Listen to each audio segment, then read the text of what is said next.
Baiklah, saya akan memperkenalkan diri saya. Nama saya Hadriani Hairudin. Saya berasal dari Makassar. Uh, Latar belakang saya Muslim. Ibu saya banyak yang keluarga dari ibu saya banyak haji. Terus bapak saya itu seorang guru. Jadi kalau bapak saya itu banyak orang yang berguru kepadanya. Pokoknya dari beberapa kampung itu banyak berguru di bapak saya, dan katanya perguruan bapak saya menurut dia itu bisa, kalau kita berguru di tempat bapak saya itu katanya bisa menyelamatkan kita dan bisa masuk surga, seperti itu ceritanya. Jadi saya dengan keluarga saya termasuk juga keluarga yang taat beribadah, melakukan segala perintah agama seperti sholat 5 waktu, puasa. Terus waktu saya kecil itu saya juga rajin mengaji, dan memang saya sering pergi mengaji, rajin setiap hari pergi mengaji. Tetapi terus terang saya katakan bahwa saya itu sama sekali tidak tahu yang namanya huruf Al-Quran. Betul-betul saya tidak paham dengan seperti itu. Saya pergi mengaji hanya karena orang tua yang betul-betul mau mengajarkan akan ajaran Islam itu kepada saya, anak-anaknya. Jadi waktu saya masih kecil saya dididik untuk pergi mengaji, karena katanya kalau kita pintar mengaji itu sangatlah bagus di dalam Islam, seperti itu. Jadi ketika saya pergi mengaji, saya disuruh mengaji ya karena saya tidak tahu huruf-huruf. Akhirnya saya hafal saja bacaan Al-Quran itu. Saya hafal. Terus kalau giliran saya disuruh mengaji, saya sudah ketakutan ini karena saya tidak tahu saya tidak tahu huruf. Jadi ketakutan itu lebih banyak. Jadi akhirnya ya kadang saya tidak bisa membaca karena saya tidak hafal juga. Jadi ya udah, kadang guru ngajinya juga marah-marah karena saya tidak tahu membaca, seperti itu. Jadi berjalannya waktu terus saya lakukan yang namanya sholat 5 kali sehari. Saya tidak pernah dibilang mau membuang waktu yang namanya sholat. Jadi saya melihat banyak keganjalan yang saya lihat di keluarga saya, karena bapak saya itu perguruannya itu katanya dia bisa menjanjikan untuk kita selamat dan bisa masuk surga. Dan di situ bapak saya itu sering mengatakan bahwa kalian harus belajar tentang kalau kita orang Makassar namanya baca-baca seperti itu atau mantra. Kalian harus tahu yang seperti itu. Apa yang saya ajarkan kalian harus tahu, anak-anak saya. Tetapi saudara-saudara saya itu yang lain, dia tidak mau. Hanya saya yang berusaha untuk bagaimana saya bisa juga belajar tentang baca-baca atau mantra-mantra yang diajarkan di perguruan bapak saya itu. Jadi pernah suatu saat saya belajar tentang baca-baca itu. Katanya maksud dari baca-baca itu katanya kalau kita tahu baca-baca itu, ketika ada orang yang mau marah sama kita, terus kita membaca mantra itu, maka orang yang mau marah sama kita itu tidak jadi marah, katanya seperti itu. Jadi pernah saya lakukan di tetangga saya itu. Mungkin saya tidak tahu karena saya juga berprofesi pada waktu itu saya seorang penyanyi biduan lah kalau kita di Makassar. Jadi saya itu menyanyi dari kampung ke kampung, kota ke kota. Jadi karena saya setiap malam pergi menyanyi, karena waktu pada masa saya dulu itu memang orang yang lagi pesta pernikahan atau lagi sunatan itu banyak yang menyewa yang namanya orkes atau organ tunggal seperti itu. Jadi setiap hari saya pergi, jadi mungkin tetangga saya itu ada rasa iri. Jadi kalau dia lewat depan rumah saya itu banyak dia singgung saya, dia kata-katai saya, dia menyinggung lah, banyaklah kata-kata dia ucapkan kepada saya. Jadi pada waktu itu karena saya juga orangnya pemarah, saya juga orangnya keras, tidak mau dikala, tidak kalau ada orang yang mengata-ngatai saya juga pasti membalasnya seperti itu. Jadi pada waktu itu karena saya mau coba apa yang saya pelajari di perguruan bapak saya itu, akhirnya orang itu kata-kata saya langsung saya langsung pukul dia, saya langsung tonjok dia masuk punya kepala. Jadi waktu saya tonjok, saya bilang kepada dia, saya bilang seperti ini, kamu tuh jangan macam-macam seperti itu. Jadi pada waktu itu dia tidak bisa berkata-kata. Ternyata apa yang saya pelajari itu baca-baca atau mantra itu terbukti. Jadi tapi terlalu banyak keganjalan yang saya lihat aneh. Terus nenek saya itu juga, orang tua saya sering dia berkunjung ke kuburan. Kalau mau masuk puasa itu mereka sering menyuruh kita untuk berziarah ke kuburnya nenek, kakek, katanya ke sanalah, ke kuburannya kakek kamu, karena minta di sana kesehatan supaya kita bisa lalui ibadah puasa ini dengan sehat kuat. Tapi di situ saya bilang, kok saya bertanya-tanya dalam hati saya bilang, kok kita pergi minta kekuatan di kuburan? Itu kan orang itu kan sudah mati. Kok bisa seperti itu? Tapi namanya kita disuruh, namanya kita harus mendengar ajaran orang tua, ya kita ke sana aja, ziarah kuburan. Jadi saya sambung lagi tentang bapak saya. Jadi bapak saya itu memang dia guru yang istilah kata banyak dikenal orang itu. Katanya kalau kita berguru di situ, katanya banyak yang merasakan kedamaian, hidupnya juga kayak istilahnya mulai naik, yang dulunya miskin, dengan kita berguru minta baca-baca atau mantra di bapak saya itu, katanya kehidupannya bisa berubah seperti itu. Dan bapak saya itu juga sering dipanggil kalau ada orang mati, terus mau diambil malam ketujuhnya seperti itu kalau kita orang Makassar. Jadi dia dipanggil untuk baca-baca kayak pisang, ada lauknya apa seperti itu. Jadi orang mengenal bapak saya itu bahwa bapak saya itu pintar lah, istilahnya perguruannya itu sangat hebat seperti itu. Jadi selain itu juga bapak saya itu sering dipanggil kalau ada orang yang mau bangun rumah baru, di situ dia dipanggil, katanya bapak bisa melihat bahwa apakah tempat yang akan ditempati dibangun rumah ini bagus tempatnya atau tidak, seperti itu. Jadi bapak saya itu memang banyak kelebihannya menurut ajaran dia, menurut perguruan dia yang dia dapatkan. Jadi orang tua saya juga itu dia tuh sering mengatakan bahwa jangan kenal dengan orang Kristen karena orang Kristen itu kafir. Ya, apalagi saya teringat sekali dengan mama saya itu, dia pernah bilang sama saya, orang Kristen itu kafir, dia tidak punya agama. Terus di situ juga saya pernah mengatakan bahwa saya jijik dengan orang Kristen karena orang Kristen itu makan, ya maaf kata, daging babi seperti itulah. Jadi berjalannya waktu, saya naik di SMP, masuk ke SMA, saya masih tetap tekun di dalam beribadah, sholat 5 kali sehari. Kadang kalau saya pergi menyanyi atau saya manggung, saya tidak pernah meninggalkan yang namanya membawa kalau di Makassar itu namanya talkum. Kalau bahasa Indonesia itu ya mungkin kalau tidak salah ya. Jadi saya bawa talkum, bawa sarung, bawa sejadah. Jadi saya usahakan ketika saya sudah selesai menyanyi, giliran saya usahakan untuk pamit ke bos saya, Pak, saya mau sholat dulu. Jadi seperti itu. Jadi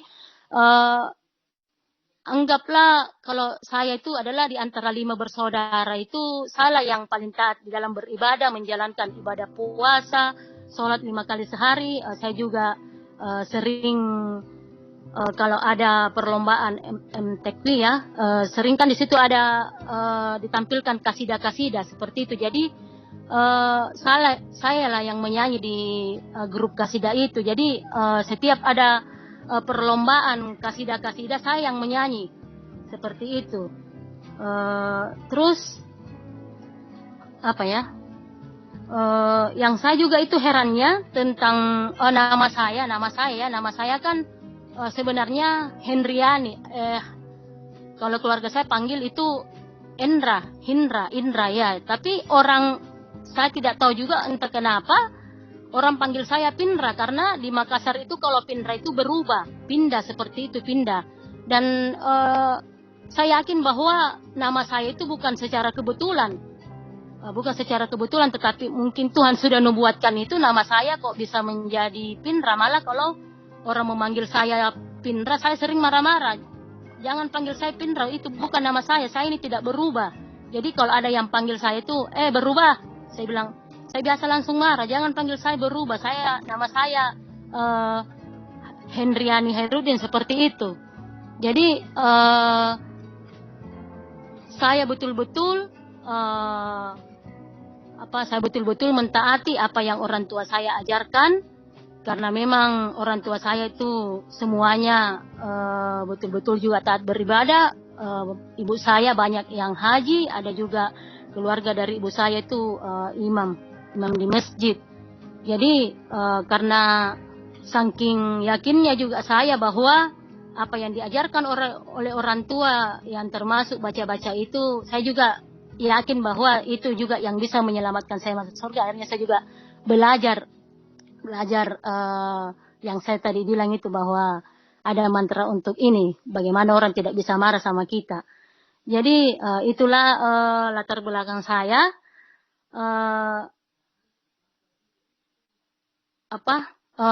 Bagaimana saya bisa mengenal Tuhan Yesus? Saya kan ceritanya bertunangan dengan orang Bugis. Dia tinggal di Pakato, dan pada suatu saat saya pergi manggung di dekat rumah suami saya. Di situ saya berkenalan. Beberapa bulan kemudian saya pacaran dengan dia. Mungkin 3 bulan saya pacaran. Saya tidak pernah lagi berpikir tentang tunangan saya itu, karena saya tidak tahu entah bagaimana, kenapa saya tidak ada lagi hati dengan tunangan saya itu, padahal kan saya sudah diikat cincin. Entah kenapa saya bisa suka dengan suami saya itu. Terus pernah suatu saat suami saya bertamu ke rumah saya. Ketika suami saya itu pulang, mama dengan bapak bertanya, itu siapa? Saya bilang, itu namanya Nobel, dia orang Kristen. Mereka langsung bilang, kamu jangan berhubungan dengan orang itu kan orang Kristen, orang kafir, orang tidak punya agama. Dia bilang seperti itu, tapi saya hanya diam, Jadi karena saya tahu bahwa suami saya ini pasti tidak direstui dengan hubungan kami, akhirnya kami mengambil keputusan, suami saya mengambil keputusan untuk membawa saya pergi. Istilahnya kawin lari lah, seperti itu. Jadi saya tidak berpikir lah, saya tidak pernah memikirkan bahwa saya akan pergi, saya beda agama. Saya hanya ketika dia mengajak saya pergi saja begitu. Tidak pernah dibilang saya mau berpikir yang lain lah, saya tidak pernah berpikir seperti itu. Jadi dibawalah saya ke Toraja. Dan ketika orang tua saya tahu kalau saya pergi di Toraja, dibawa ke sana, orang tua saya tahu kalau saya meninggal, tapi mereka tidak tahu kalau suami saya bawa ke Toraja. Dia hanya tahu bahwa saya pergi dengan suami saya, namanya Nobel. Dia tahu, katanya dia pergi, pokoknya tiap hari katanya orang-orang disuruh cari saya, tapi mereka tidak temukan saya. Terus kalau di Makassar itu, kalau namanya kawin lari itu adalah mereka tuh sangat malu apabila ada anaknya dibawa pergi sama seorang laki-laki, karena di sana itu dikatakan anyala kalau bahasa Makassarnya anyala, kawin lari. Jadi mereka itu sangat malu apabila ada anaknya yang minggat seperti itu. Jadi kami pergilah ke Toraja. beberapa bulan kami di sana. Entah bagaimana dan bagaimana saya tidak tahu. Selama saya di Toraja, setiap minggunya itu saya bersemangat untuk ke gereja. Gereja itu dekat dari rumah yang saya tempati, itu rumahnya rumahnya tante suami saya. Jadi kalau kita ke gereja itu kita cuman berjalan kaki sekitar 5 meter kita sudah sampai. Jadi pada waktu itu saya tidak tahu entah bagaimana kok saya bisa bersemangat untuk pergi ke gereja tiap minggunya. Kadang saya panggil suami saya, ayo kita ke gereja. Tapi kan pada waktu itu memang suami saya itu memang orangnya suka main judi. Dia tiap hari Minggu tuh pergi masabung ayam atau kalau di Toraja namanya masaung. Jadi ketika saya, karena kalau pergi masaung ayam itu tiap minggu. Jadi kalau tiap minggu tuh saya rajin ke gereja. Pokoknya tiap minggu saya semangat untuk gereja. Pagi-pagi sudah mandi untuk berangkat ke gereja. Dan ketika saya memanggil suami saya, ayo ke gereja, katanya, sudah kamu saja yang ke gereja, seperti itu. Jadi di situ juga kadang saya, kok dalam hati saya itu kok dia seperti itu. Dia kan orang Kristen, kok dia malas ke gereja, seperti itu dalam hati saya. Jadi berjalannya waktu, beberapa bulan itu saya hamil dengan anak pertama. Di situ kami jalani ada beberapa bulan hamil. Di situ saya pulang ke Makassar karena ipar saya datang ke Toraja. Katanya dia datang ke Toraja disuruh sama ibu mertua, karena memang orang Makassar ini kalau kawin lari terus dia belum pulang. Kalau kita orang Makassar baji berdamai dengan orang tua, harus pulang dulu berdamai dengan orang tua baji, baru kita bisa bebas untuk pergi-pergi seperti itu. Jadi ibu mertua saya menyuruh adik ipar saya untuk ke Toraja, memanggil saya, katanya saya ke sini untuk memanggil kalian pulang karena mama di sana menangis terus. Dia pikir katanya kalau orang Makassar itu keras, nanti katanya kamu dibunuh. Kalau kamu tidak pulang kalau kamu tidak pulang baji, harus pulang dulu berdamai dengan orang tua supaya mama itu lega di sana. Jadi besoknya kakak ipar saya itu, adik ipar saya itu pulang. Kakak ipar pulang dari Toraja. Akhirnya beberapa minggu saya pulang juga. Kami sudah mengambil keputusan dengan suami saya bahwa kita harus pulang. Sampailah kami di Makassar. Kami datang di rumahnya suami saya, ibu mertua saya tinggal di situ beberapa hari. Kemudian mama bicara, katanya bagaimana caranya, apa syaratnya kalau orang kami lari terus mau dikasih pulang baji, berdamai dengan orang tua. Saya bilang kita suruh saja Pak Imam untuk mengutus beberapa orang untuk berbicara ke keluarga saya bahwa ada Anatta yang pergi mau pulang baji, mau berdamai, bisakah diterima seperti itu. Tapi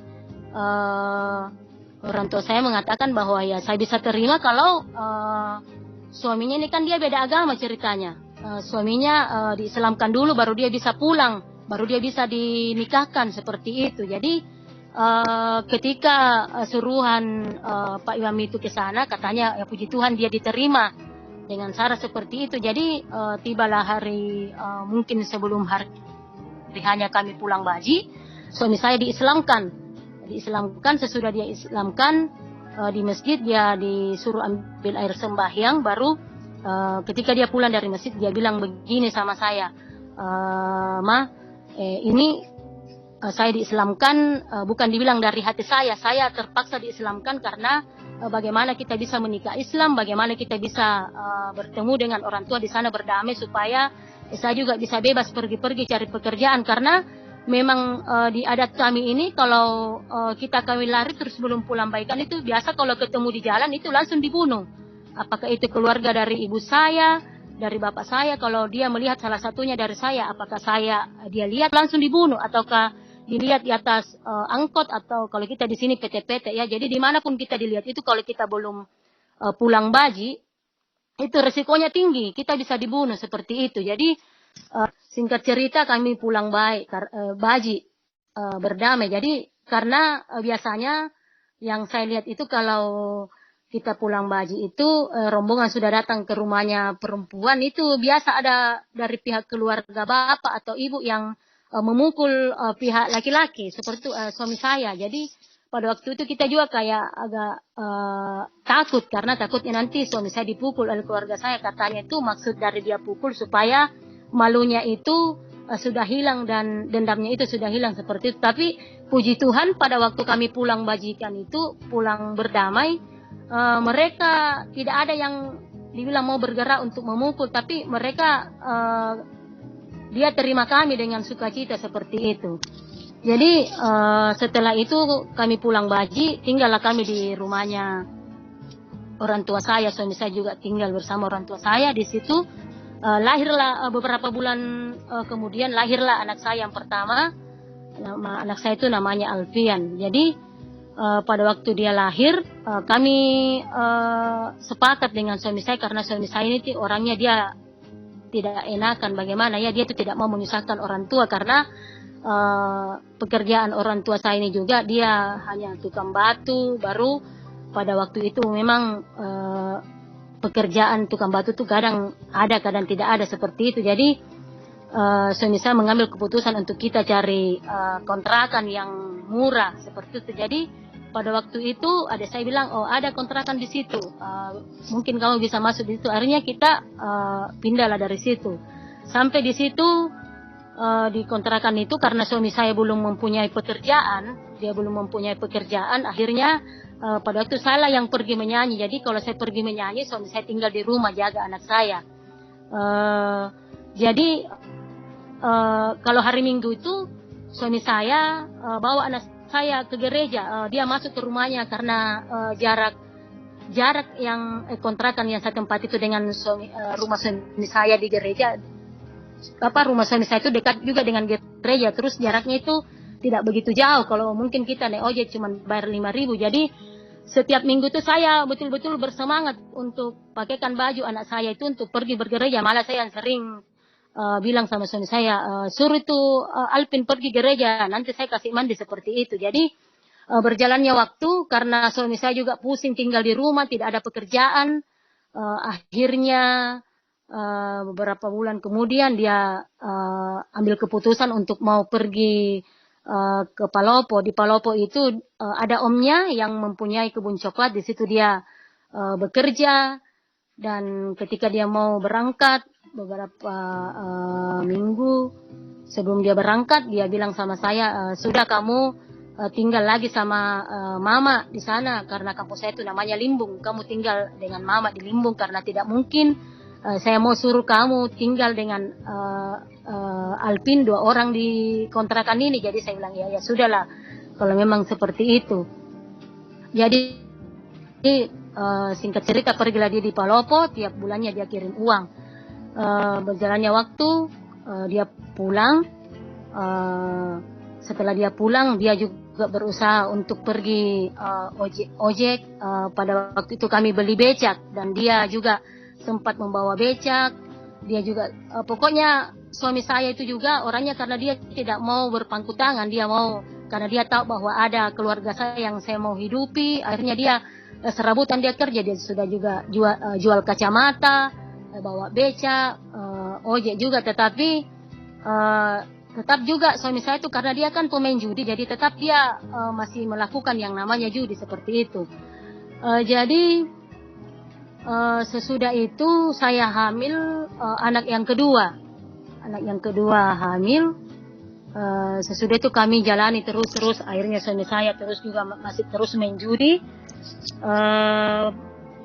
Ketika itu suami saya dia bilang lagi seperti ini, lebih bagus kita kalau ini kita jual-jualan di rumahnya mama seperti itu. Jadi kami jual-jualan kecil lah, seperti kita jual sabun, gula. Jadi kita jualan di situ. Dan beberapa bulan kami jualan di situ, akhirnya lahirlah anak saya yang kedua, namanya Ayustin Paimbonan. Di situ suami saya lagi bilang seperti ini, lebih bagus kita cari kontrakan lagi karena kita sudah punya anak dua, tidak enak kita kalau mau membebani orang tua, sedangkan orang tua juga kerjanya tidak menentu. Dia bilang seperti itu, ya sudah kita cari lagi kontrakan. Kontrakan itu tidak jauh juga dari rumah orang tua kami. Kalau kita jalan kaki ke sana itu sebentar baru kita sampai di kontrakan itu. Jadi berjalannya waktu kami tinggal di sana sambil juga masih tetap menyanyi karena suami saya juga belum ada pekerjaan tetap. Akhirnya pada beberapa lama kami tinggal di sana, ada temannya yang tawari bisnis itu namanya UPO. Katanya bisnis itu kalau kita cari orang, semakin banyak kita dapat orang, bonus kita akan bertambah seperti itu. Jadi tiap pagi itu dia pergi, karena pada waktu itu kami juga saudaranya dia punya motor kan, jadi dipinjamnya lah itu untuk pergi cari orang. Jadi tiap pagi dia pergi, pulang itu subuh dia pulang jam 4, jam 3. Setiap hari dia seperti itu. Akhirnya pernah suatu saat saya bilang, Papa dari mana? Dia bilang, ya cari orang toh. Saya bilang, kok cari orang sampai jam 4 subuh, jam 3 subuh di situ setiap hari, karena dia pulang jam 4, jam 3 setiap hari. Akhirnya saya marah di situ juga, saya sudah tidak tahan. Pokoknya di situ setiap hari saya bertengkar, tidak ada hari tanpa bertengkar. Jadi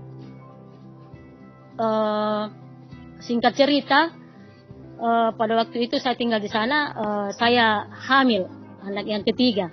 Iya, jadi pernah suatu saat saya bertengkar hebat dengan dia, karena dia juga orangnya keras, saya juga keras. Tidak mungkin mau baku dapat. Jadi pada waktu itu, waktu kami bertengkar hebat itu, saya sementara hamil, mungkin dia sudah tidak tahan lagi. Dia bilang seperti ini, sudah, kalau memang seperti itu maumu, biar kita pisah saja. Besok pagi saya bawa kamu ke rumahnya orang tua kamu. Saya akan ngomong sama orang tua kamu bahwa saya sudah tidak tahan lagi dengan anaknya Bapak. Jadi paginya itu dia panggil saya, ayo kita ke rumahnya orang tuamu. Saya akan bawa kamu ke sana. Pada waktu itu saya terus menangis dan menangis karena mungkin dari semalam saya bertengkar, mata saya jadi bengkak. Jadi pagi itu saya dibawa ke sana, anak saya ikut, yang pertama dengan anak yang kedua sambil saya sementara hamil. Jadi sampai di sana, di rumah orang tua saya, karena dekat dari kontrakan saya dengan rumah orang tua saya. Sampai di sana dia panggil ibu dan bapak, Pak, Ibu sini duduk. Di situ bapak sama ibu duduk di kursi, katanya seperti ini, Bu, sekarang saya ngomong sama ibu bapak, ini anaknya bapak, saya kasih kembali karena saya sudah tidak tahan lagi dengan anaknya Bapak. Biarlah kami pisah, kami tidak cocok lagi. Terus kata, saya masih ingat hari itu Bapak saya bilang, kenapa kamu seperti itu? Jangan kau pisah dengan anak saya, dia kan lagi hamil.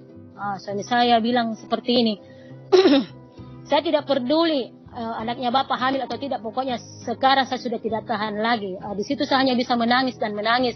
Hati saya sedih, saya bilang, Tuhan, saya sayang sama suami saya, kok bisa ada seperti ini. Ya Allah, ya pada waktu itu saya masih berdoa Islam ya, karena saya belum ini. Jadi di situ juga setiap saya sholat selama kami pisah, mungkin sekitar 3 bulan saya pisah, di situ terus saya berdoa sama Tuhan. Tuhan, Tuhan, tolong ubahkan suamiku, ya Allah, karena saya tidak tahan kalau dia seperti itu. Saya bilang seperti itu. Jadi kadang juga saya itu, karena saya rajin sholat, saya juga rajin berdoa. Kadang sering saya berdoa itu, doa saya tidak dijawab-jawab. Malah juga kalau saya berdoa, saya tidak pernah, kadang saya biasa paksa menangis, itu saya tidak bisa menangis. Saya tidak tahu bagaimana, dan sering saya bertanya-tanya dalam hati saya, itu Tuhan wujudnya seperti apa sih? Apakah itu Tuhan besar tinggi atau Tuhan bagaimana lah, pokoknya saya sering bertanya-tanya seperti itu, karena setiap karena saya rajin berdoa, doakan suami, tapi kok tidak terjawab juga, malah tambah menjadi-jadi seperti itu. Jadi selama hampir 4 bulan saya tidak sama, suatu hari anak saya sakit yang kedua, anak saya yang 3 belum lahir. Jadi anak saya yang kedua sakit. Pada waktu itu ibu saya dan bapak saya tanya ke saya, kamu ke rumahnya sekarang bapaknya Aping, kan dia dipanggil bapaknya Aping, tanya kalau anaknya lagi sakit. Tapi pada waktu dia ditanya, dia masih dia takut datang karena orang Makassar memang seperti itu, dia keras. Dia tidak mau datang karena orang Makassar kalau anaknya disakiti kadang dia dendam, kadang dia mau memukul orang, istilahnya suami saya kalau dia datang. Tapi 2 hari adik saya ke sana lagi, katanya saya tidak mau ke sana, nanti saya dipukul, kata suami saya seperti itu. Terus adik saya bilang tidak dipukul, bapak kakak tidak dipukul gitu, seperti itu kan. Datang karena anaknya lagi sakit parah. Jadi pada waktu itu datanglah dia, kedua harinya dia datang sama ibu mertua saya, dan anak saya itu tambah parah. Kalau anak saya itu sakitnya itu mata tinggi. Kalau kita kalau kita orang Makassar namanya sintakan, seperti itu. Jadi nenek saya ini mengatakan bahwa ada di situ tetangga yang pintar mengobati, namanya sintakang atau mata tinggi. Karena anak saya itu kalau kita lihat itu dia tidak mau membuka mulutnya, giginya terus digertakkan seperti itu. Kalau kita kasih sendok masuk di mulutnya, dia tuh gigit itu sendok. Jadi di situ kita takut karena kata nenek saya banyak orang yang seperti itu, kena seperti itu meninggal. Jadi kita takut. Akhirnya kita bawa lah anak saya itu namanya Agustin, kita bawa ke dukun. Jadi saya lihat itu waktu dia obati, dia hanya air yang dia tiup, baru sesudah anak saya minum air itu, di situ juga dia langsung sembuh. Akhirnya dibawalah pulang ke rumah. Sampai di rumah suami saya yang gendong anak saya itu, dia taruh di atas tempat tidur. Terus mertua saya ada di ruang tamu, saya di kamar dengan suami saya. Saya bilang seperti ini, saya peluk suami saya, baru saya bilang, Pak, saya minta maaf, saya memang salah. Dan entah apa yang saya tidak tahu juga, kok tiba-tiba saya bilang, saya berjanji, saya berjanji Pak, saya akan ikut keyakinannya Papa. Terus suami saya bilang, terserah kamu, saya tidak pernah paksa kamu untuk ikut keyakinannya saya, seperti itu. Jadi berjalannya waktu, anak saya lahir yang ketiga. Jadi setelah anak ketiga kami lahir, kami putuskan untuk tinggal. Suami saya memanggil saya untuk tinggal di rumahnya, di rumah mertua saya. Pergilah saya ke sana tinggal. Beberapa bulan kami tinggal di sana. Anak saya juga sudah bertambah umurnya, berapa bulan dia mungkin 3 bulan. Kami tinggal di rumahnya ibu mertua. Di situ pernah suatu saat saya mimpi. Mimpi saya itu katanya ada orang yang mau membunuh saya. Dia pakai parang panjang, dia mau bunuh saya. Jadi saya katanya lari.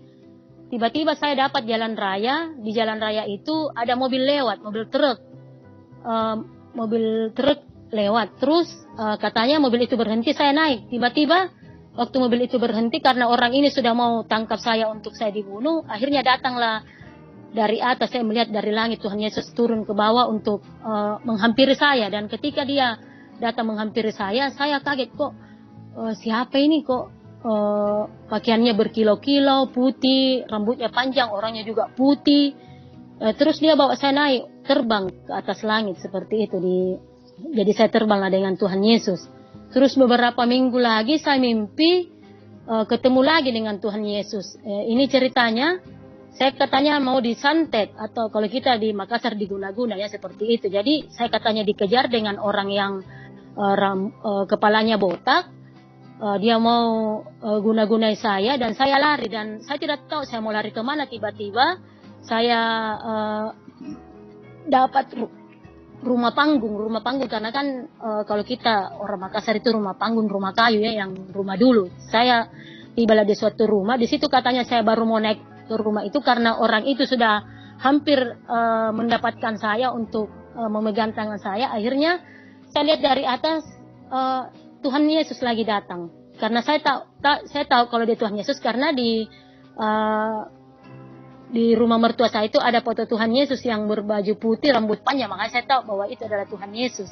Jadi saya dibawanya naik, dirangkul, baru diangkat naik, terbang sama Tuhan Yesus sampai di atas.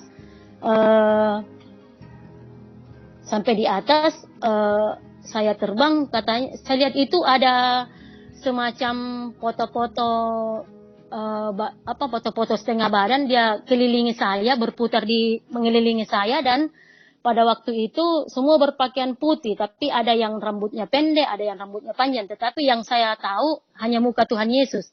Di situ tiba-tiba saya terbangun. Jadi di situ kalau saya bangun pagi, saya bilang, ketika saya mimpi saya selalu bertanya, ini siapa ya, kok dia selalu menyelamatkan saya di dalam mimpi saya, dia yang selalu menyelamatkan saya bilang seperti itu. Siapakah dia? Apakah ini yang dinamakan, apakah ini dia yang dibilang Tuhan Yesus seperti itu? Jadi di situ terus bertanya-tanya bahwa kenapa ketika saya di dalam masalah, di dalam saya mau dibunuh sama orang, di mimpi saya itu saya lihat hanya Tuhan Yesus yang datang seperti itu. Jadi beberapa minggu lagi kemudian saya mimpi lagi. Mimpi saya itu katanya ada sungai. Sungai itu dalam, jernih sekali sungai itu. Tapi saya tidak tenggelam karena airnya itu dingin terus jernih. Jadi saya lihat itu di atas di bawah air itu ada perahu. Di atas perahu itu ada Tuhan Yesus. Ada beberapa muridnya di atas. Saya tidak perhatikan mukanya muridnya, hanya Tuhan Yesus yang saya tahu. Pada waktu itu saya lihat Tuhan Yesus berpakaian, dia pakai kain warna merah marun, dia cuma taruh di pinggangnya, terus dia tidak pakai baju, dia orangnya putih sekali, ganteng, saya lihat seperti itu. Jadi saya lihat pada waktu itu Tuhan Yesus mencelupkan saya ke air, dan saya tidak mengerti kok dia celupkan saya ke air, karena saya kan belum mengerti yang namanya baptisan, bahwa itu adalah baptisan selam seperti itu. Jadi itu mimpi saya yang ketiga. Jadi suatu hari saya bilang sama ibu mertua saya dengan suami saya bilang seperti ini, Pak, Bu, saya sudah mengambil keputusan untuk mau mengikut Yesus. Terus kata suami saya, kalau kamu mengikut Yesus itu berarti kita harus menikah Kristen lagi, kita harus diberkati, pernikahan kita harus diberkati. Saya bilang tidak jadi masalah. Tetapi pada waktu kami mau diberkati, memang orang tua saya tidak tahu. Kita juga tidak kasih tahu karena kita yakin bahwa sekalipun mereka dikasih tahu, pasti mereka tidak setuju dengan pemberkatan pernikahan saya itu dengan menikah Kristen seperti itu.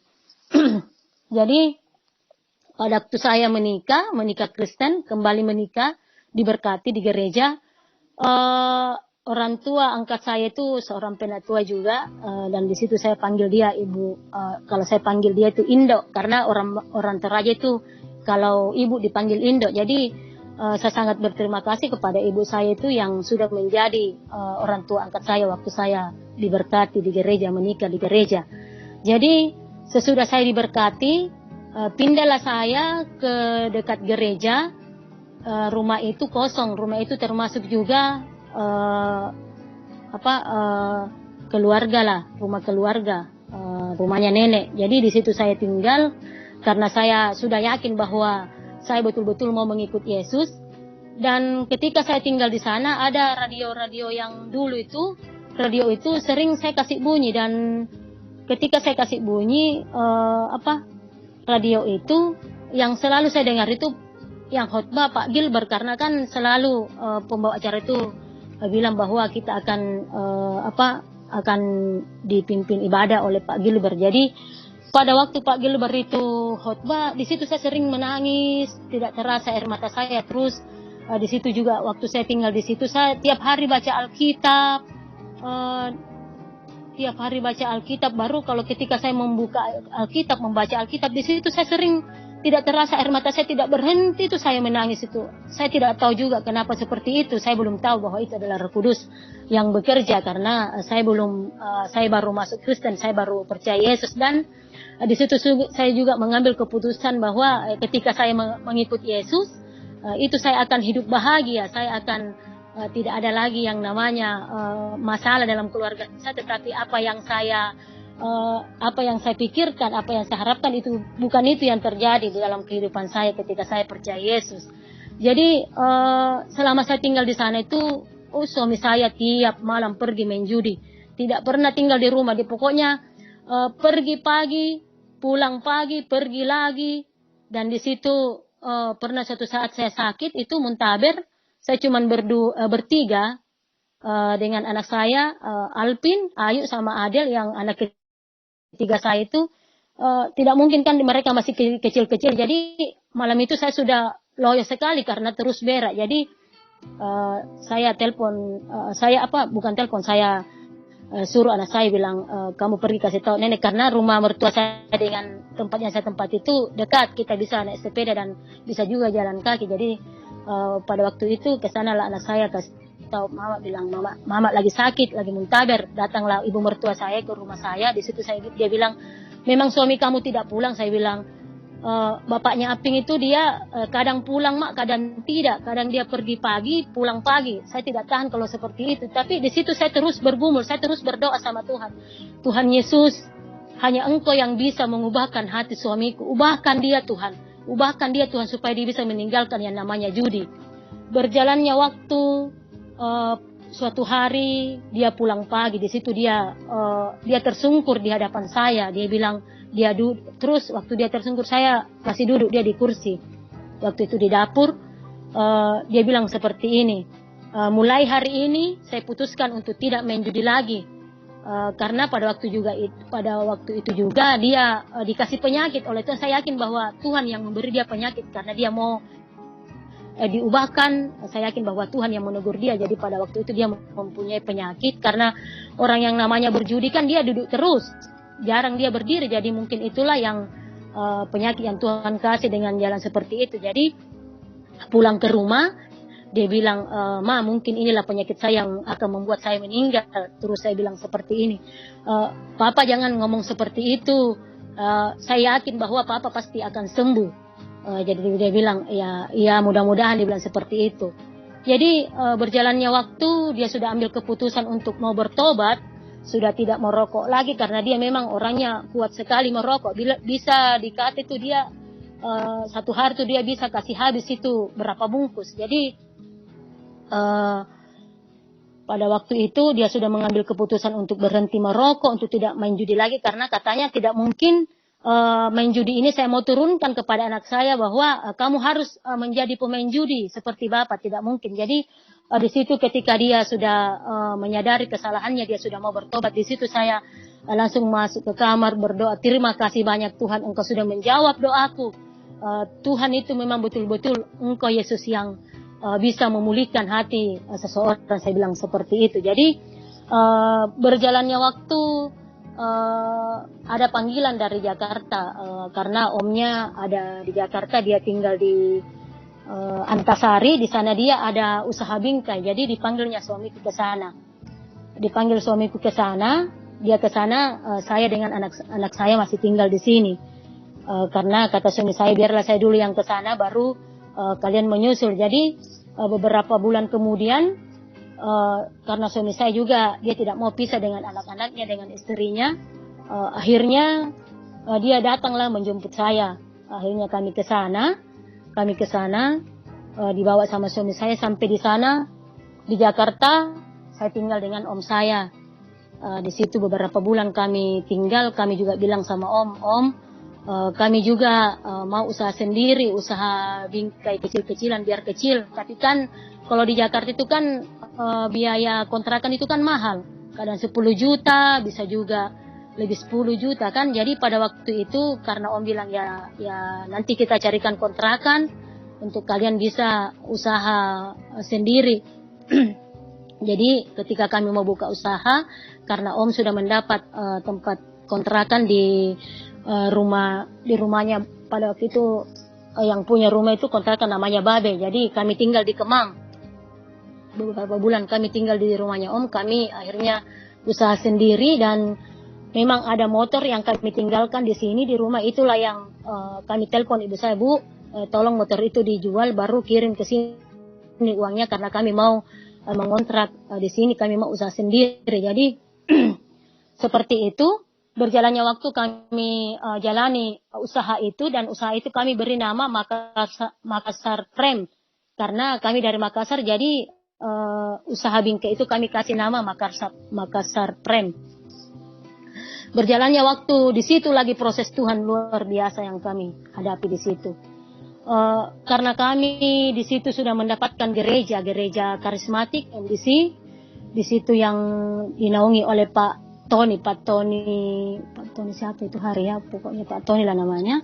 Di situ kami bergereja, tiap minggunya kami bergereja dengan om saya, karena kan Antasari dengan Kemang itu ya termasuk jauh juga sih, tapi kalau kita naik bajai kita tidak sampai 1 jam baru tiba di situ. Jadi tiap minggu kami diajak sama om untuk bergereja di gereja itu. Akhirnya kami pergi sampai di gereja, kami lama bergereja di situ. Akhirnya suami saya terpilih menjadi aser, dan saya juga ditunjuk menjadi guru sekolah minggu. Tetapi itu semakin kami mau tahu apa sih rencana Tuhan dalam hidup kami semakin diperhadapkan dengan masalah seperti itu.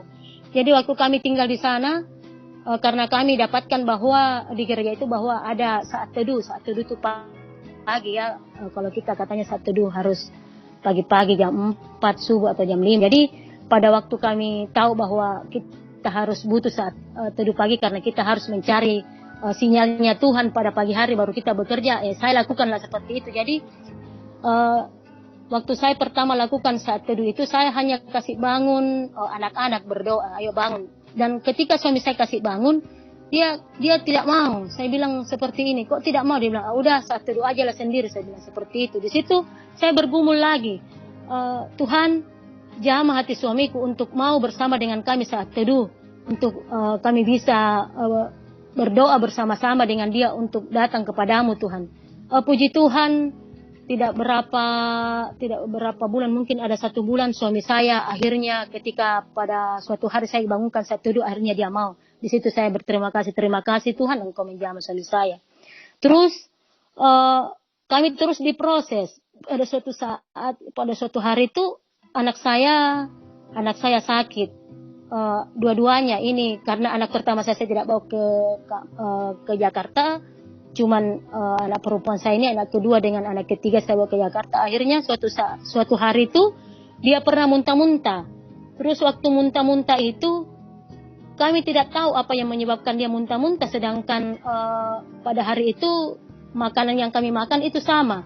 Jadi pada waktu dia muntah-muntah, mereka itu tidak berhenti muntah. Pokoknya muntah terus, dan pada akhirnya mereka bibirnya sudah biru, mukanya sudah pucat, dan di situ kami berdoa. Kami suami saya gendong anak pertama saya gendong anak ketiga saya. Jadi di situ kami berdoa, Tuhan, tolong Tuhan sembuhkan anak kami ini, karena Tuhan tahu bahwa kalau kami bawa ke rumah sakit, kami tidak punya biaya untuk bayar rumah sakit. Jadi kami teleponlah om kami tuh, om, ini anak saya lagi sakit begini-begini. Dia bilang, kamu bawa dia juga sih termasuk praktek di situ, tapi kebanyakan warga di situ di Kemang kalau ada sakit dia bawa ke situ. Jadi om saya bilang, ya sudah kamu bawa anakmu ke situ. Sampai di sana, karena kami sudah panik, dokter itu bilang saya hanya kasih bantuan ini suntikan, karena dia dari rumah itu sampai ke tempat itu dia tidak berhenti muntah. Baik itu anak kedua saya dengan anak ketiga tidak berhenti muntah, pokoknya mukanya sudah pucat, bibirnya sudah biru. Jadi di situ dokter hanya bilang, saya hanya bisa kasih ini bantuan memasukkan suntikan seperti itu supaya dia tidak ini. Jadi kami pulang itu karena dokter itu bilang kamu harus bawa ke rumah sakit karena anak kamu nih betul-betul sudah tidak ada cairannya karena muntah terus. Jadi kami berpikir, saya bilang begini sama suami saya, bagaimana ini kita tidak punya uang lagi, kita tidak punya untuk bawa ke rumah sakit. Akhirnya kami ambil keputusan untuk bawa pulang anak kami. Begitu sampai di rumah kami tutup pintu rumah saya, karena rumah saya pada hari itu rumah ada atas ada bawah. Jadi di atas kami tidur, jadi kami berdoa di ruang bawah. Di situ kami berdoa, kami berpegangan tangan dengan suami saya, Tuhan Yesus, tolong Tuhan, hanya Engkau yang berkuasa menyembuhkan anakku ini Tuhan. Saya yakin bahwa mujizat-Mu terjadi. Belum beberapa menit saya kami habis berdoa, anak saya itu sudah mulai berkurang muntahnya. Sudah dengan beberapa menit, 5 menit begitu berkurang. Akhirnya beberapa menit dia baru muntah. Jadi akhirnya dengan berkurangnya dia muntah, akhirnya puji Tuhan mereka ketiduran, mereka tidur. Akhirnya ketika mereka bangun, anak saya sudah merasa enak. Di situ saya melihat bahwa luar biasa Tuhan Yesus. Di situ betul-betul betul-betul saya merasakan akan kebaikan Tuhan, bahwa memang Tuhan Yesus adalah Allah yang hidup, Allah yang tidak pernah menutup telinganya untuk mendengarkan doa-doa kita. Jadi waktu berjalan, singkat cerita, pernah suatu saat di situ kami terus diproses, tapi saya tidak pernah berniat untuk mau meninggalkan Tuhan Yesus. Saya tidak pernah berniat bahwa kok saya ikut Tuhan Yesus seperti ini, kok saya ikut Tuhan Yesus betul-betul penuh dengan masalah. Saya tidak pernah berpikir seperti itu. Pokoknya saya berjanji bahwa Tuhan, apapun yang terjadi dalam kehidupan keluarga aku, saya tidak mau meninggalkan Yesus, tetapi aku mau tetap setia kepada Yesus apapun itu yang terjadi. Saya bilang seperti itu. Jadi kami terus diproses, ujian terus terjadi dalam kehidupan kami. Pernah itulah titik pada suatu hari kami pernah, pada waktu itu hari Minggu, kami hanya punya uang 600 rupiah. Itu pun kami bilang sama suami saya, tidak usahlah kita makan, biar anak-anak kita belikan saja Indomie supaya mereka bisa makan. Dan pada waktu itu kami belikanlah Indomie, anak saya makan, kami 2 orang tidak. Hanya itu satu peristiwa yang betul-betul kami pernah hadapi, yang betul-betul menderita seperti itu. Jadi pada hari itu juga, karena hari Minggu, saya telepon Om, suami saya telepon saya, Om, kami tidak ke gereja. Om saya bilang seperti ini. Kenapa tidak ke gereja, katanya. Kita bilang, kami tidak punya uang, Om saya bilang seperti ini. Kok kalian seperti itu? Tidak, pokoknya kalian kesini naik bajai, kita sama-sama ke gereja. Udah sampai di sana kita naik bajai sampai ke rumahnya Om, dia yang bayar bajai itu. Dan singkat cerita, ketika kami pulang gereja, dia kasih uang, kami bisa makan untuk hari itu dan besok, karena saya dikasih uang, saya tidak tahu berapa hari itu. Jadi disitulah betul-betul kami rasakan bahwa memang di dalam mengikuti Yesus itu tidak gampang. Betul-betul jangan pernah mengatakan bahwa mengikuti Yesus itu mau senang-senang, mau leha-lehai begitu, seperti itu. Tidak ada masalah, tidak ada pergumulan. Tetapi di dalam mengikuti Yesus itu betul-betul kita betul-betul butuh diproses sampai kita menjadi bejana yang Tuhan siap pakai, seperti itu. Jadi sesudah masalah itu, besoknya itu ada mulai sudah ada order bingkai yang masuk, kadang order 4 juta, 3 juta seperti itu. Jadi di situ kami mulai, Tuhan mulai pulihkan kehidupan kami. Di situ kami juga bisa ke gereja tanpa dibilang Om yang harus membawa kami ke gereja. Kami sudah bisa juga dibilang bayar taksi untuk ke gereja, karena pada hari mulai hari itu dan seterusnya order sudah mulai masuk, karena orang yang pada order itu kebanyakan orang bule. Jadi karena saya orang tidak tahu berbahasa Inggris, ya kadang dia cuma jelaskan, kita ya mengerti seperti itu. Jadi berjalannya waktu, terus kami, karena beberapa tahun kemudian order itu tidak ada lagi orderan,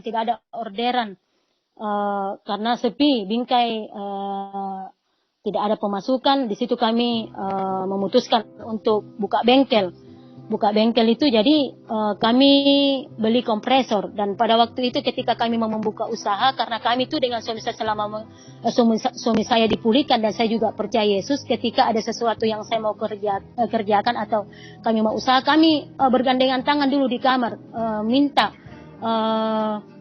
penyertaan Tuhan, minta kami itu selalu berdoa setiap ada sesuatu yang kami lakukan, datang kepada Tuhan. Tuhan, kami ingin melakukan ini. Kalau memang Tuhan berkehendak kami melakukan usaha ini, biarlah Tuhan membuka jalan. Tetapi kalau memang Tuhan tidak berkenan dengan apa yang kami rencanakan itu, jangan biarkan itu. Banyak cara Tuhan untuk menggagalkan. Jadi puji Tuhan, Tuhan menjawab doa kami. Kami membeli alat kompresor untuk mengisi anginnya kalau ada motornya orang yang lagi kandas, kan diisi seperti itu. Jadi kami pada hari itu belanjalah ban dalam, oli, alat tubeless seperti itu. Jadi ketika kami mau buka usaha itu, kami cari orang untuk supaya ada yang bisa mengerjakan di bengkel itu, karena suami saya ini juga sibuk dengan orang yang datang bawa bingkai, dia yang layani itu. Terus kami butuh untuk orang yang bisa membantu kami kerja. Akhirnya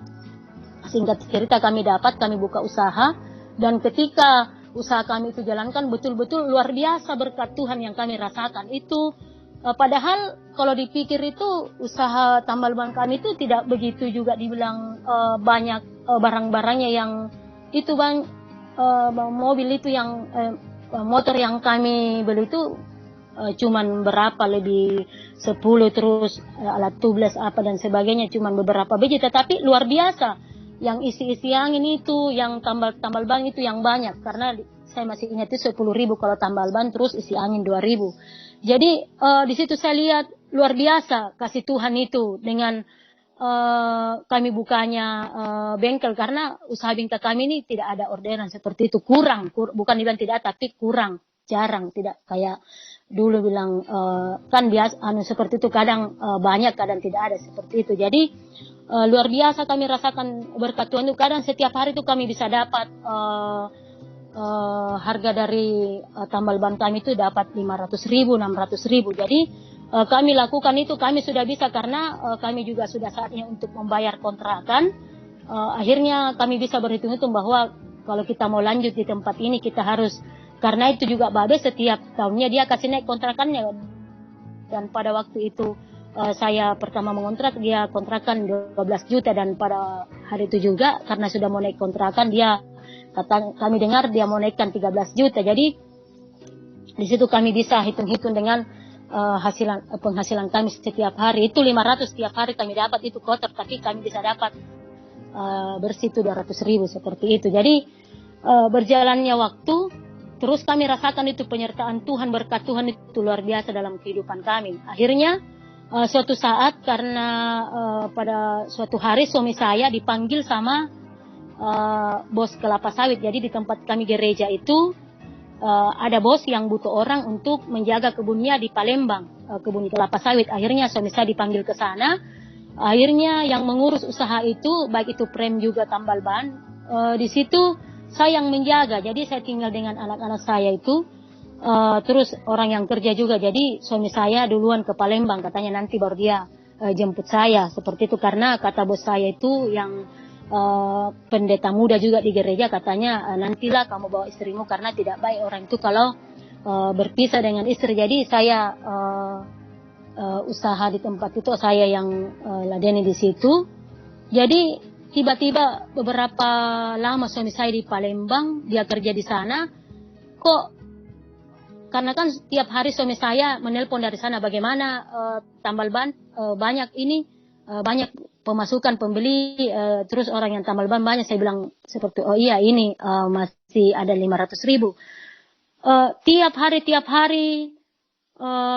pemasukan kami itu yang dulunya 500.000 itu sudah berkurang 400.000 tiap hari, per harinya, kadang turun lagi menjadi 300.000, 200.000 seperti itu. Jadi saya bilang sama suami saya, Pak, kok ini tambal ban ini kok semakin kita dapat hasil dari itu kok tambah berkurang. Terus kata suami saya, coba kamu perhatikan orang itu yang kerja, kenapa bisa semakin hari semakin berkurang kita pemasukannya dari hasil tambal ban itu. Jadi itulah luar biasanya Tuhan, karena kami juga sudah rencana, karena kami lihat ini pemasukan tambal ban ini bagus, jadi kita bilang ya sudahlah, kalau memang ini kalau kita lebih bagus kita ke Palembang saja, nanti biar bapak ini dengan istrinya yang kita percayakan untuk mengelola kita punya tambal ban, nanti kita yang kontrakan dia punya tempat ini. Tapi di situ Tuhan luar biasa,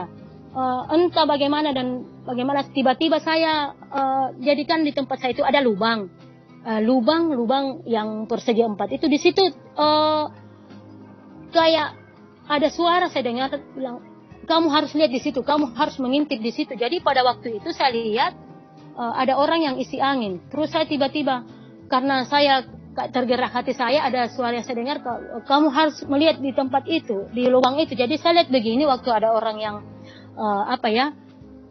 ada orang yang isi angin. Di situ saya lihat bapak itu yang kerja di tempat saya itu, yang kerja di bengkel, dia masukkan uang 2.000 yang uangnya orang itu yang habis isi angin. Jadi di situ saya bilang, oh ternyata seperti itu ya. Oh berarti tiap harinya itu dia ambil uang saya, uang hasil penjualan ban dalam juga tubles dengan tambal ban juga ini isi angin dia yang ambil. Jadi makanya tiap hari itu kok pemasukan kami itu berkurang terus. Jadi pada waktu itu saya telepon suami saya, Pak, oh ternyata ini orangnya begini, makanya itu orderan kita ini. Dan itulah saya lihat di situ Pak Satuan bahwa Tuhan itu tidak mau membiarkan kita memakai orang yang tidak jujur seperti itu. Jadi itu luar biasa. Kadang kalau saya melihat kebaikannya Tuhan, di situ saya bilang, aduh luar biasa Tuhan. Engkau memang Allah yang hidup Tuhan. Engkau memang Allah yang betul-betul melihat akan apa yang menjadi pergumulan kami. Jadi pada waktu itu saya melihat orang itu. Jadi pada waktu itu suami saya menelpon. Ada juga termasuk keluarga yang dia juga ada usaha bingkai di Kemang itu, tapi sekitar mungkin ada 1 kilo dari tempatnya dia ke saya. Dia telepon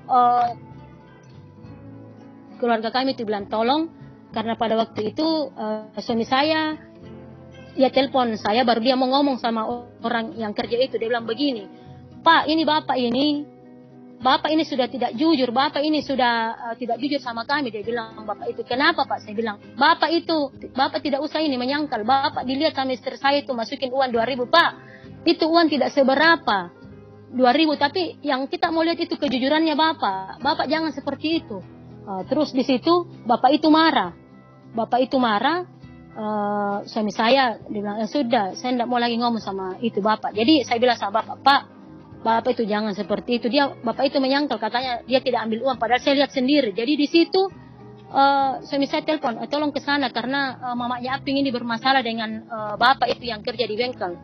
Jadi sebelum dia datang, saya beradu mulut dengan Bapak ini. Akhirnya Bapak itu marah, dia marah sama saya. Dia bilang, saya lempar kamu pakai batu. Jadi pada waktu itu dia ambil batu bata, dia mau lempar saya, langsung saya bilang, dalam nama Yesus. Saya bilang seperti itu, dalam nama Yesus. Bapak itu cuma mengangkat seperti ini dia. Padahal dia sudah mau pukul saya, tapi saya bilang, dalam nama Tuhan Yesus. Saya bilang begitu, dalam nama Yesus. Dia tidak jadi, dia buang batu, baru dia langsung pergi.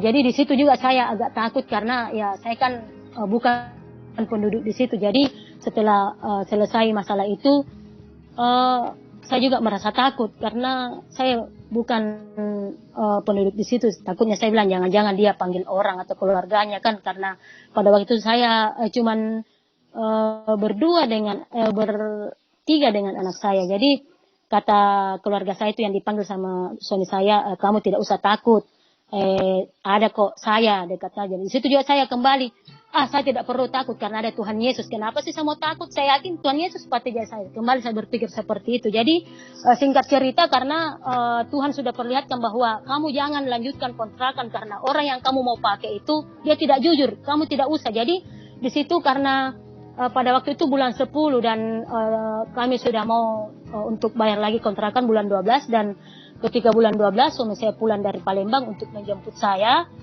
Dan di situ kami pergi, akhirnya kami jual semua barang-barang saya, malah saya kasih orang-orang itu karena kami juga ya istilahnya kami butuh biaya juga untuk ke sana sebagian. Jadi sebagian barang-barang kami kasih ke orang-orang. Jadi berjalannya waktu kami ke Palembang. Kami membawa anak saya juga suami saya. Jadi pada waktu kami mau ke Palembang, karena kan masih ada 1 minggu kami tinggal baru kami ke Palembang, kami berdoa sama suami saya, Tuhan Yesus, kami rencana mau ke Palembang, dan karena memang katanya itu kalau kita kerja di perusahaan ada mes yang harus kita tempati. Terus mes itu katanya penuh semua. Jadi kami berdoa sebelum kami ke sana, kami berdoa, Tuhan Yesus, kami mau ke Palembang, kami butuh tempat, dan tolong Tuhan berikan kami tempat yang kami tidak sewa seperti itu. Jadi waktu kami mau ke sana, 1 minggu kemudian kami mau ke sana, om saya menelpon. Karena ini suami saya pergi dengan om saya yang di Antasari itu ya, dia 2 orang pergi. Jadi om saya menelpon dari sana, Bel, ini saya dapatkan rumah itu dekat dari gereja. Jadi rumah yang pastor gereja, ke sana lah kami ke Palembang. Kami langsung ke rumah pastor itu, dan di situ aduh luar biasa. Saya bilang ini bukan secara kebetulan, Tuhan bawa kami. Dan pada waktu itu kami tinggal di rumah pastor gereja, jadi rumah pastor itu berdekatan dengan gereja. Jadi di situ Tuhan lagi mau memakai kehidupan kami untuk melayani. Suami saya diangkat menjadi penatua karena pos PI itu gereja yang kami tempati itu GKPI, gereja Batak kalau tidak salah ya. Jadi saya juga di situ ditunjuk ya di guru sekolah minggu. Di situ kami tinggal di pastor gereja itu, baru jemaat yang kami layani itu di sana cuman berapa kakak ya, cuman 5 kakak. Jadi tiap minggunya itu kadang kami cuman melayani 3 orang, kadang 2 orang, tetapi kami tetap setia melayani Pak di situ. Jadi saya yang menjadi guru sekolah minggu, suami saya yang melayani para jemaat. Jadi di situ betul-betul kami melayani Tuhan itu. Kami tidak pernah Pak berharap bilang kami mau dapat imbalan dengan melayani. Kami betul-betul melayani bahwa Tuhan itu memilih kami untuk menjadi pelayan Tuhan. Jadi pada suatu ketika ada jemaat saya itu namanya Pak Wito, dia itu kasih tahu kami bahwa ada juga pendatang dari Padang, Bapak ke sana lah kunjungi supaya jemaat kita ini juga bertambah seperti itu. Jadi kami kunjungilah dia ke sana, dan kebetulan Bapak itu juga kasihan karena dia juga dari Padang perantauan. Di situ dia tidak punya juga tempat tinggal, dia hanya tinggal di kandang ayam potong. Di situ dia tinggal untuk sementara, dan pada waktu itu juga Bapak itu dia tidak punya kerjaan. Kebetulan suami saya ini kan dia kerja di perusahaan kelapa sawit, dia di situ menjadi kepala kendaraan. Akhirnya di situ kami rangkul dia untuk pergi bergereja ke tempat kami. Akhirnya tiap minggunya dia pergi ke gereja, kami bicara-bicara di situ. Hanya dia curhat, dia butuh pekerjaan. Jadi dia minta tolong sama suami saya untuk dicarikan pekerjaan. Jadi karena bapak itu juga kayak dia tidak punya SIM kalau tidak salah. Jadi suami saya yang masukin ini dia untuk kerja. Jadi berjalannya waktu, bapak itu rajin datang ke gereja. Dia juga membawa anak-anaknya, istrinya untuk datang bergereja. Jadi tiap minggunya itu mereka dijemput. Dia dijemput itu, bapak itu dijemput dengan suaminya, dengan istrinya. Terus anak-anaknya juga dijemput sama bapak. Kadang dibonceng pakai motor. Jadi mereka tiap minggunya datang. Jadi berjalannya waktu, dia sudah masuk kerja di perusahaan. Pada waktu pernah satu hari kami beli beras sekitar 20 kilo kami beli beras. Entah apa sehingga kami sepakat dengan suami. Langsung saya bilang seperti ini dengan suami saya, kita harus kasih orang ini beras. Mungkin kami kasih tuh hari berapa, 10 kilo saya kasih. Pada waktu kami bawakan, malamnya itu kami bawakan. Terus waktu kami ke sana dia sangat berterima kasih. Dan peristiwa itu nanti dia bilang waktu kami ada beberapa bulan baru dia, karena kami juga di Palembang itu sering melakukan komsel. Jadi kami panggil ibu-ibu, tetangga-tetangga itu jemaat untuk datang komsel sharing. Jadi nanti beberapa bulan baru dia curhat di situ, dia sharing bahwa pernah Pak Nobel bawakan kami beras Pak. Betul-betul hari itu beras kami tidak ada, biar satu biji kami tidak punya. Disitulah saya bilang seperti ini Pak, itu bukan karena kebaikan saya, tetapi Tuhan memakai hidup saya untuk memberkati Bapak seperti. Dan di situ kami baru tahu bahwa oh begitu ya. Padahal itu hari kami betul-betul sepakat bahwa kami akan kasih orang ini beras, karena memang pada waktu itu katanya dia tidak masak, dia tidak punya beras, biar satu biji. Jadi seperti itu. Jadi singkat cerita, karena suami saya kerja di perusahaan, dia butuh mes. Katanya kalau kita kerja di sana harus ini, baru mes ini semua penuh. Jadi kita bergumul lagi. Jadi pada waktu itu karena kami dengar bahwa mes yang di tempat suami saya kerja itu sudah penuh, dan ada mes yang mau kosong itu, tapi banyak orang yang butuh mau masuk ke mes itu untuk tinggal di sana. Jadi pada waktu itu saya lagi bergumul. Saya ambil doa puasa Ester. Jadi saya tidak makan 3 hari 3 malam, saya tidak makan itu doa puasa Ester. Jadi puji Tuhan, di situ saya berdoa karena saya yakin bahwa ketika kita betul-betul melakukan apa yang Tuhan mau, kita yakin bahwa doa-doa kita pasti dikabulkan. Jadi saya berdoa puasa, ambil doa puasa Ester. Di situ doa saya selama 3 hari 3 malam terus saya doakan Tuhan Yesus. Kami butuh mes dan kami akan pindah Tuhan. Tapi mes itu banyak orang yang mau tinggal di mes itu Tuhan Yesus. Kalau memang Tuhan berkehendak untuk kami tinggal di mes itu, berapa ribu orang pun yang mau mes itu. Kalau memang Tuhan yang berkehendak kami untuk kami yang harus tinggal di mes itu akan terjadi. Jadi berapa minggu kemudian, mungkin 2 minggu kemudian ada kabar bahwa mes itu kami yang dapatkan mes itu. Di situ lagi kami bilang puji Tuhan, haleluya, luar biasa Tuhan Yesus. Jadi berjalannya waktu, perusahaan itu bosnya diganti, dia jual, diganti bosnya ya diganti bosnya. Jadi pada waktu itu gaji suami saya dikurangi karena bosnya sudah ganti.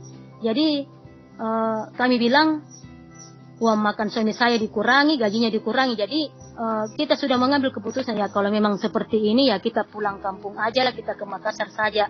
Tidak usah lagi kerja di sini karena sesuai dengan hitung-hitungan kita kayaknya itu tidak sesuai lagi dengan hitung-hitungan kita, mana mau bayar motor karena kita pada itu cicil motor, mana mau bayar ini. Jadi kita bilang ya kalau memang gajinya papa terus dipotong begini, lebih bagus kita ke Makassar aja. Jadi pada waktu itu kita bergumul, kita bilang begini saja, kata suami saya, kita minta tanda sama Tuhan. Kalau memang bulan depan dan bulan depannya lagi gaji papa terus dikurangi, berarti kita harus pulang. Tetapi kalau memang bertambah, berarti kita tidak akan pulang. Jadi kami minta tanda sama Tuhan.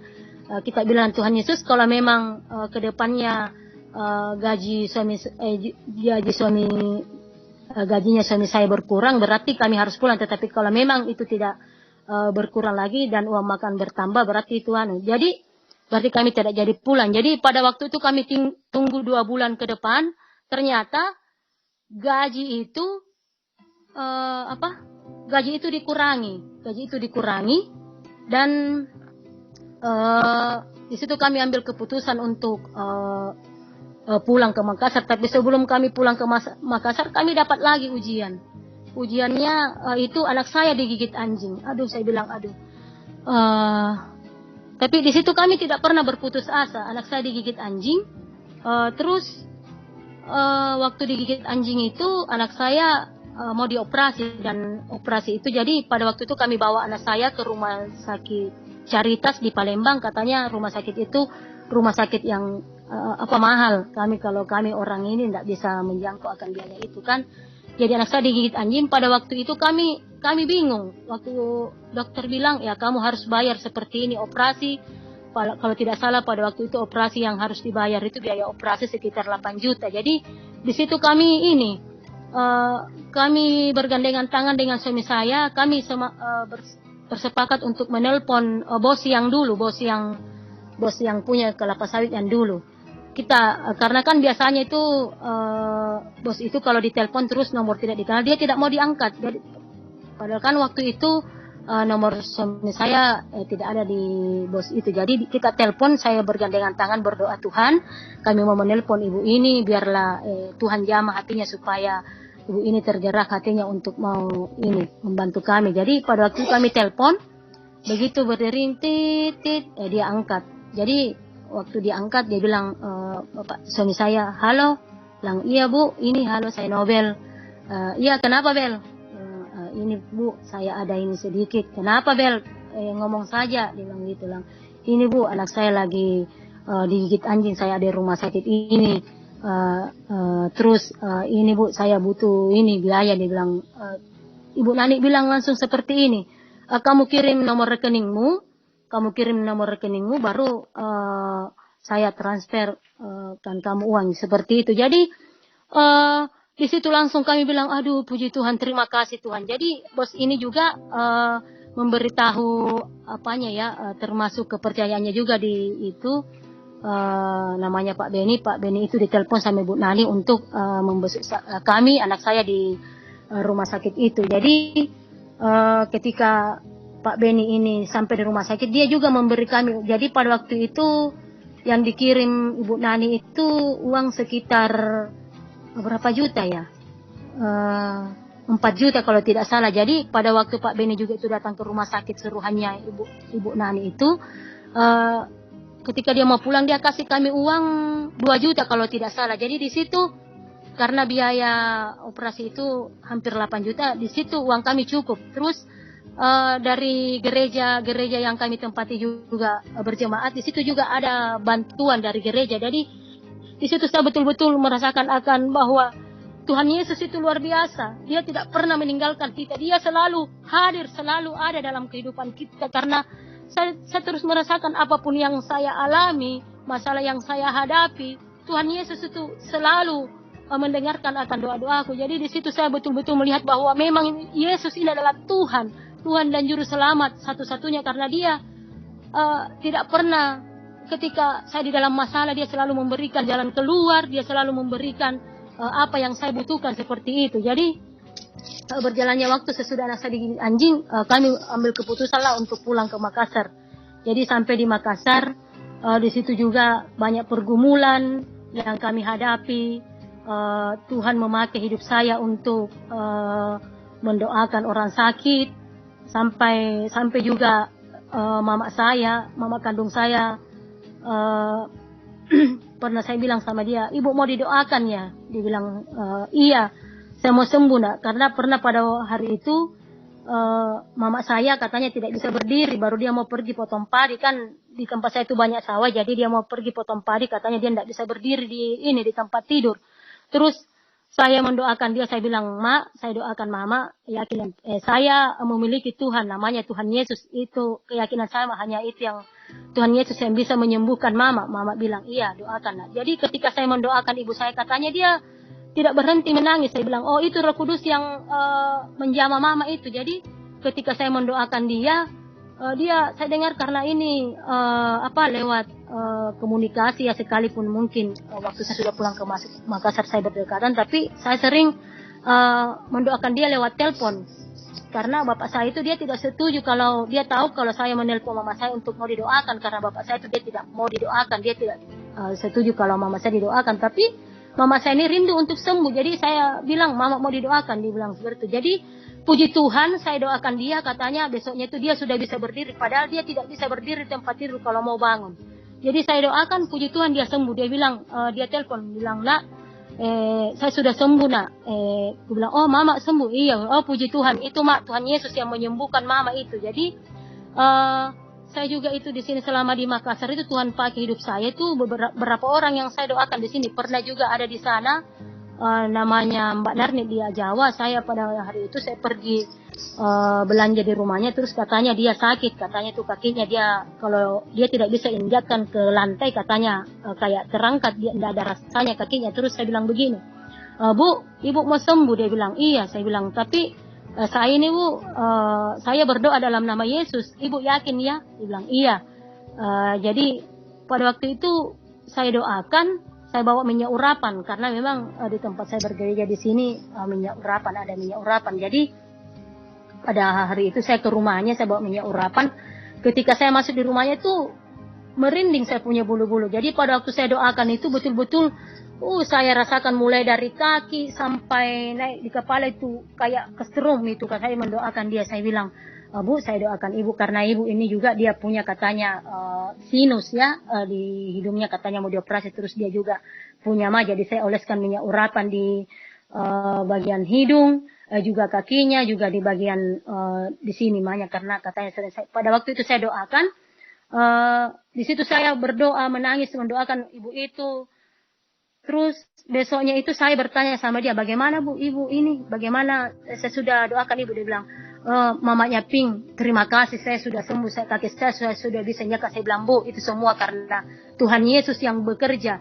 Tuhan Yesus yang menyembuhkan ibu, bukan saya Bu. Saya dipakai hanya sebagai alat untuk menyembuhkan ibu." Jadi selama saya juga di sini, saya tuh sering bermimpi juga menyembuhkan orang yang kerasukan, bermimpi menyembuhkan orang-orang yang sakit. Jadi saya yakin bahwa Tuhan Yesus dia bukan dibilang saya yang memilih Tuhan Yesus, dia memilih saya, dan saya yakin dan percaya bahwa Tuhan akan memakai hidup saya untuk menjadi seorang penginjil dengan mendoakan orang sakit itu sembuh. Dan saya yakin dan percaya bahwa kuasa Tuhan, penyertaan Tuhan terus hadir dalam kehidupan keluarga saya. Dan saya pada saat ini saya mau bilang kepada orang-orang yang belum percaya Yesus, jangan keraskan hatimu untuk mau menerima Yesus Kristus sebagai Tuhan dan Juru Selamat.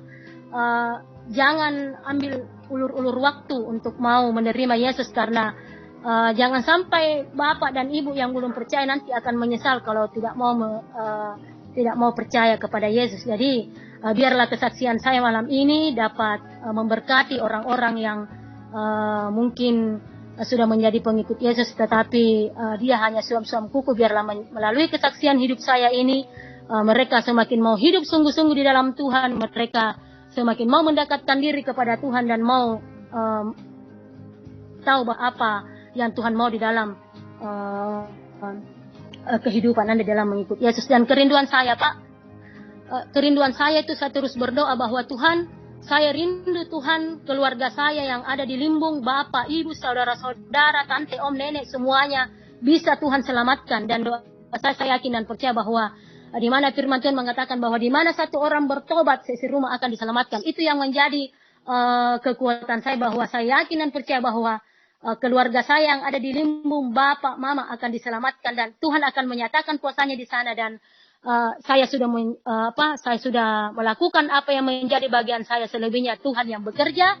Dan saya yakin dan percaya bahwa saat ini adalah masa penuaian, akan banyak jiwa-jiwa yang bertobat dan mengaku bahwa Yesus Kristus adalah Tuhan dan Juru Selamat dunia. Terima kasih, Tuhan Yesus memberkati. Terima kasih, Pak. Itu kesaksian saya.